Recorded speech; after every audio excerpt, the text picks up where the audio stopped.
The Malazan Empire simmers with discontent, bled dry by interminable warfare, bitter infighting, and bloody confrontations. Even the Imperial legions, long inured to bloodshed, yearn for some respite. Yet Empress Lacine's rule remains absolute, enforced by her dread claw assassins.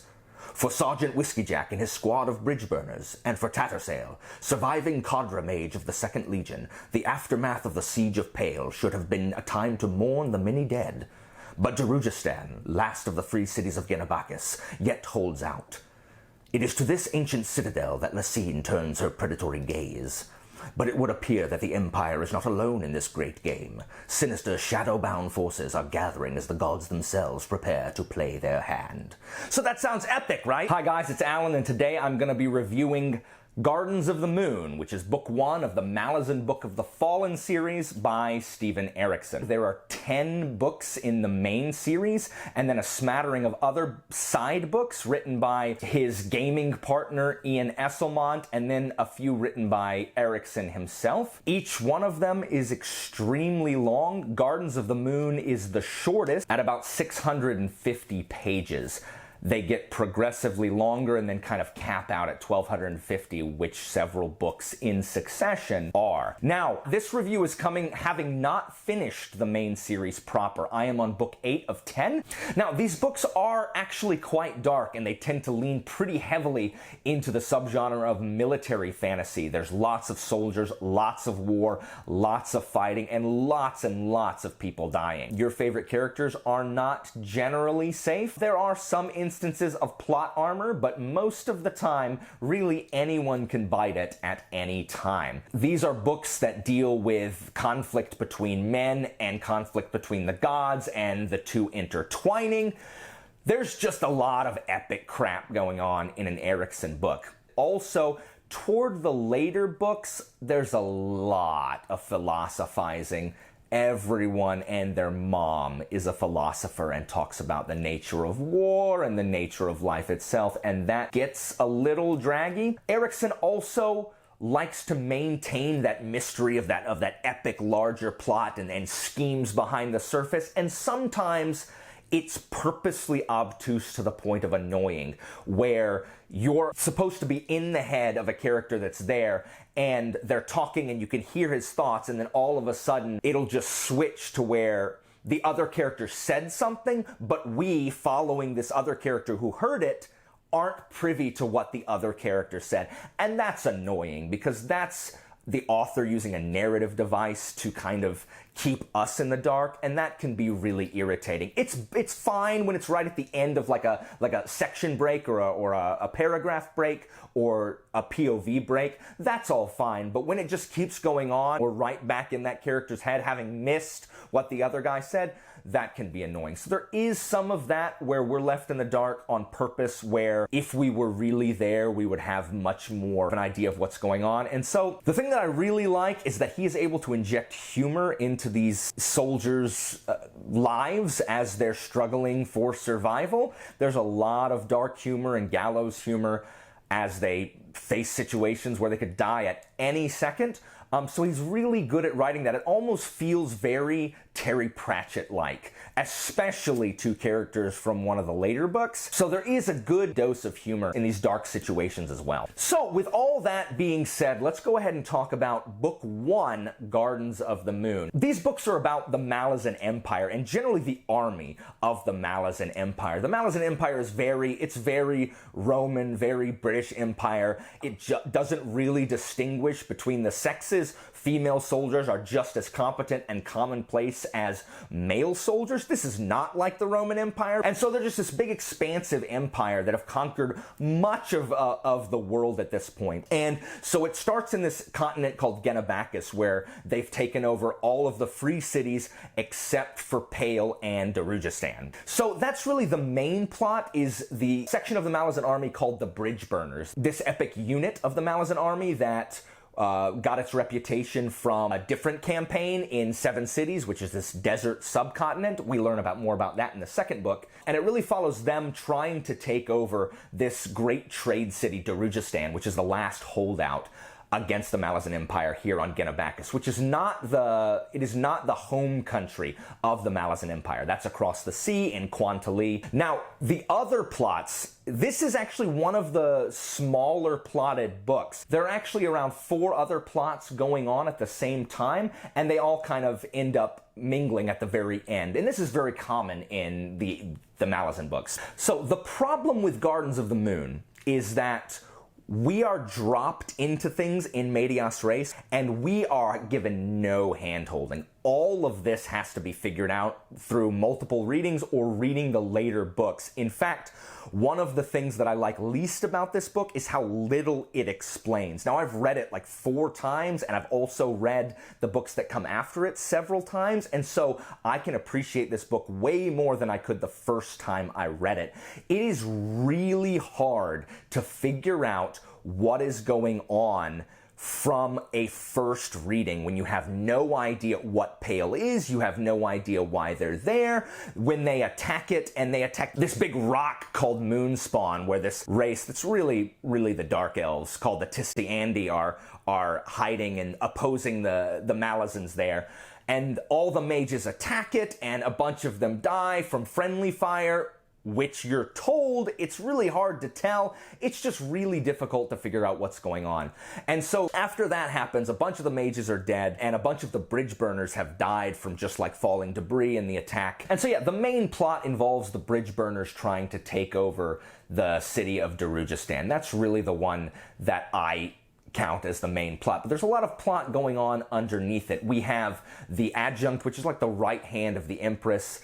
She is in Genabacchus following a rumor of this ancient beastie that she's trying to unearth to use for Malazan ends.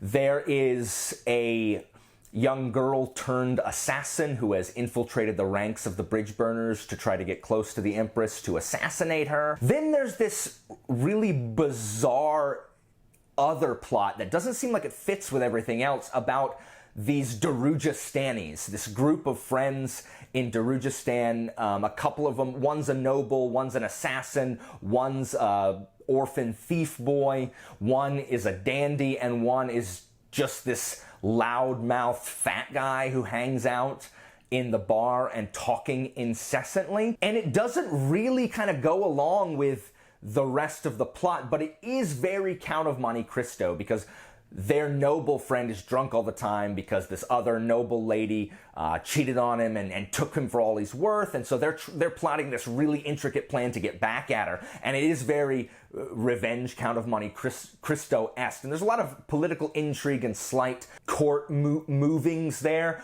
which I enjoy, but it's hard to see until the end what it has to do with anything else, except for the fact that it's taking place in Darujistan. So with that out of the way, I'll talk about what I really like about the books before I talk about what I don't. I really like the fact that this one is more self-contained, so if you can kind of figure out what's going on, the story is much more self-contained than the later books, which have much larger implication. The main antagonist has not really been introduced in this book. You start hearing whispers of him in the second one and definitely in the third one. I like how Erikson makes us care about these characters even though we're dropped into their lap. We don't know a ton about them. And in the Malazan army, there are a lot of really gruff veteran type characters. In fact, they're all gruff, grizzled old veterans. All of them. They're all gruff, grizzled old veterans. But they do have slight sparks of personality to where you really can, at least right now where the bridge burners are really small, you can kind of tell the difference from their dialogue. The Darujistanis as well are all different, even though they do follow some archetypes. I really like what he does with the assassin cohort of them. I don't tend to like assassins. In fact, as you watch my Malazan reviews, you'll find that the assassins are the ones that I like the least. But this assassin really cares about his buddy, and so it makes him slightly less just one note than every other assassin that you usually come across. I like the epic scale that is building. There are just these really powerful characters that if you were playing a video game RPG, you know that if you get in a fight with them, you're supposed to lose because it's way too early in the game, and there's no way you could defeat them now, and that's really the only way I can describe it. They're just these guys that ooze power, and you're supposed to think they're awesome, which I normally don't like, but he does make them awesome enough to where I can kind of forgive that. So as the plot goes on, these threads kind of interweave, and everything ends up climaxing on the day of the fete, which is this big, fancy party. And it really builds to a huge action-packed conclusion that it's really hard to tell what's going on at first read. I did have to read it a couple times just to make sure I knew everything that was going on, because that's a lot of balls to be juggling at one time. Erikson is an excellent storyteller in making even minor characters that just have brief cameos seem lifelike and relevant to the plot. There's one especially called Circle Breaker that is really not important at all to the plot at large, but the way he crafts him makes him one of my favorites really in this book. And so if you like military fantasy, if you like fantasy that's kind of building up to something larger, it's epic, but it's not like super high up here where no one's gonna die, you're never afraid that they're gonna lose, you know what the end outcome is going to be. The prose doesn't usually get in the way. Erikson both explains just enough while not explaining enough at all. Sometimes he'll go into exposition and tell us exactly what we need to know about what this is, and then sometimes he'll just introduce something and we have no idea. The perfect example of this are the Azath houses. The Azath houses being introduced in Gardens of the Moon, no clue. No clue. And I don't think he does a really good job of explaining it in this book. In later books, you absolutely learn what the Azath houses are, but in this one, clueless. And I don't really love that. Other things that I don't love, people refer to each other by their titles a lot. And I don't really like books where people say each other's names, because if you think about how often you talk to your friend, you don't always say their name. When my friends are talking to me, they say, "Hey, Alan," and then I'll look. They don't say, "Alan, what do you think of that?" "Oh, I disagree, Alan." You don't say your names that much. But in books, authors tend to use people's names way more than we do in conversation. And one thing that Erikson does a lot is everyone, not even called by their name, they're called by their title or their job. Like, they'll always be like, "Oh, what are you doing, wizard? You better get out of there, assassin. Get out of there, mercenary." It's like that a lot. People call each other by either their race, if they're not a human, by their title, by their job. And it's just distracting. I don't know why it happens so much. So I don't really love that. But I think the thing that I dislike the most about Gardens of the Moon is just how out of your depth you feel as a reader when you start reading it. It doesn't seem like the first of a series. It seems like it's assuming a lot of foreknowledge. There's just too many buzzwords. And the world is so complex, which is fantastic, but he doesn't really tell us how a lot of it works. And I talked about the Azath houses. That's one of them. One of the main things that bothered me when I read it the first time is how little he explains the magic system. When I read this the first time, I don't know what a warren is.